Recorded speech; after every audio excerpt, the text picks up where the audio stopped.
সিনিয়রিয়া কামিল মাদ্রাসার বর্তমান যিনি অধ্যক্ষ তার স্থায়ী অব্যাহতি ইচ্ছে একটা আমরা আবেদন করেছি। আমরা স্মারকলিপিতে উল্লেখ করেছি যে বর্তমান আলিয়া মাদ্রাসার অধ্যক্ষ তিনি হচ্ছে একজন দুর্নীতিবাজ অধ্যক্ষ। লম্বা সময় ধরে তিনি গত স্বৈরাচারী সরকারের পদলেহন করেছেন, বিভিন্ন সময়ে চাটুকারি বক্তব্য দিয়েছেন এবং হচ্ছে যে তিনি লম্বা সময় ধরে তার উপাধ্যক্ষ পদ তিনি তার সুবিধা মতো তিনি তার ভালোর জন্য এটা হচ্ছে খালি রেখেছেন এবং বিভিন্ন সময় গেস্ট টিচার দিয়ে প্রতিষ্ঠান চালিয়েছেন।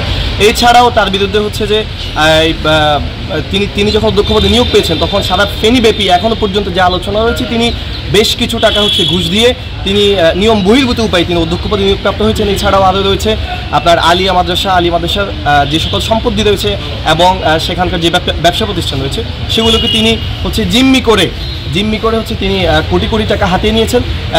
তার বিরুদ্ধে আরও বেশ কিছু অভিযোগ রয়েছে, আমরা সেগুলো বিস্তারিত এখানে উল্লেখ করেছি। আরও অভিযোগ রয়েছে, আমরা সামনে এগুলো নিয়ে আসবো।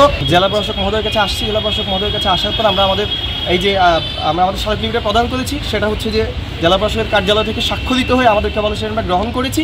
আমরা সঠিক প্রসিডিউরে সেটা হচ্ছে দ্রুত ব্যবস্থা নিব, আমাদেরকে এটা বলে জেলা প্রশাসক মহোদয় আশ্বস্ত করেছেন।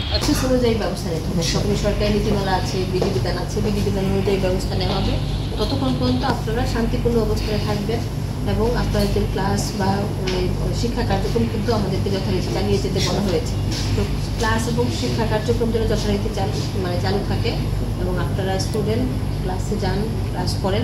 এটা যে সরকারের অবশ্যই এটা সরকারের কাছে অবশ্যই সরকারি নীতিমালা অনুযায়ী হবে, হ্যাঁ, সরকারি নীতিমালা অনুযায়ী হবে।